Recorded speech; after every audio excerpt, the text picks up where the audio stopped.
And welcome to another edition of Lumberjack Logic. This absolutely destroys the J6 narrative altogether. Big breaking news. Just came across it on Twitter from Dinesh D'Souza. Now that the committee is done, these reports have been filed, some of the documents, and although we don't get to see it all, we're seeing some of it, and it's really alarming. And I want you to remember that this is the same corrupt government and agencies that hid the Hunter Biden laptop from you, the knowledge of it when they knew and were investigating it back in 2019, and then tried to tell you it was all Russian disinformation. Look, on January 6, 2021, Ray Epps texted his nephew to say, "I was in the front with a few others. I also orchestrated it." This is the guy the FBI has no interest in. No interest at all. Yet he was on the front lines, and we saw him orchestrating it.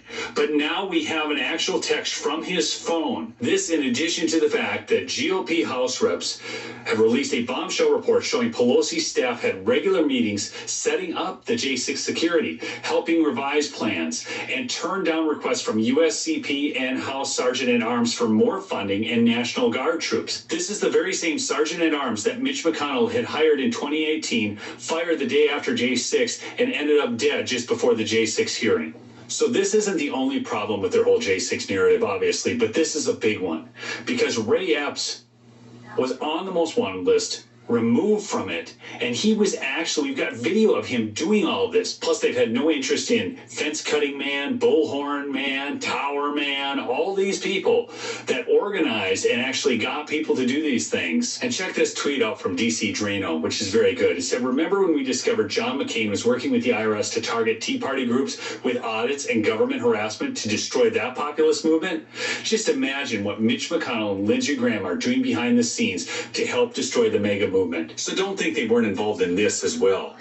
These people are play actors. These politicians just buddy up to each other, except a few of them. Otherwise, this swamp is deep, my friends. It is deep, which is why we all like Trump so much. And of course, the J6 community doesn't want to subpoena him. I mean, can you imagine?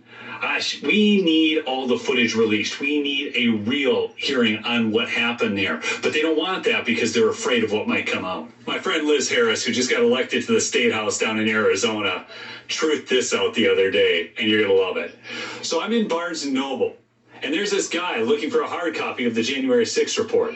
The cashier's directed to customer service, knowing it wasn't in print yet. Releases January 6, 2023. I couldn't resist.